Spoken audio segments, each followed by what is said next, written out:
Nanaimo, BC, a logging company employee has died while working at a wildfire in the Nanaimo Lakes area on Vancouver Island. The province's Workplace Safety Authority confirmed a Timber West employee was found dead in a vehicle south of Nanaimo around 10 p.m. on Monday. There are currently 462 fires burning in British Columbia, a much higher number than the 130 fires reported on the same date 1 year ago. Jesse Winter, Star Metro file photo. The worker was not a firefighter. Early information indicates the worker was making a delivery to forest wildfire fighters, WorkSafe BC spokeswoman Trish Chernecki said. She said a WorkSafe investigator was sent to the scene.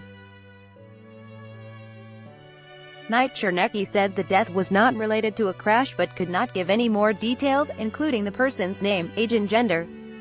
The BC Wildfire Service confirmed there was a medical incident at the fire overnight on Monday. Article continued below. When contacted for comment, Timber West said information would come from the Wildfire Service.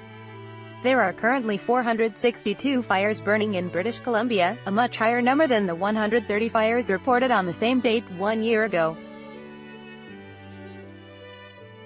A cooling trend is forecast for the province, but firefighting officials say the change in the weather is likely to be accompanied by intense lightning capable of igniting more forest fires. Kevin Skrupnik, BC's Chief Fire Information Officer, said Wednesday the heat should let up across the province by Friday, but with that comes forecasts of thunderstorms, lightning strikes and only small amounts of rain. He said the amount of rain in the most recent forecast is between 3 and 5 millimeters, which is not enough to ease the extreme fire conditions across BC. The real day we are focusing on right now is Friday, he said from Kamloops. We do expect a pretty dramatic shift in the weather, Skrupnik said. The forecast predicts the breakdown of the high-pressure ridge that has brought record-high temperatures to much of the province.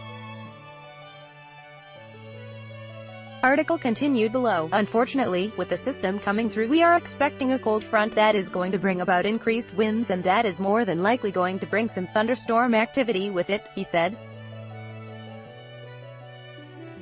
We are bracing for it to be a challenging day, he said. So far this year, since April 1st, there have been 1,502 fires, burning about 101,000 hectares and costing $131 million to fight. BC spent about $650 million fighting forest fires in 2017. Forests Minister Doug Donaldson said he took an aerial tour Wednesday of the fire zone in central BC, where he saw thick plumes of smoke, trees in flames and recent fire damage to area forests. He said he was accompanied by Public Safety Minister Mike Farnworth. This year the fire season seemed to start later, but it's more widespread than last year with wildfires of note in all areas of the province, said Donaldson, in a telephone conference call from a government forest office at Burns Lake. He said last year's record fire season that saw the city of Williams Lake evacuated was concentrated in the Cariboo and southern interior regions, while this year wildfires are hitting all areas of BC, including Vancouver Island, the north and the interior.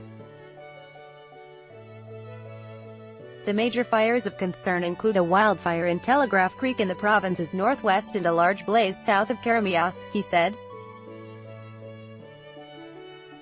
Donaldson said Telegraph Creek is located near the Alaska border and Caramias is near the eastern Washington state border.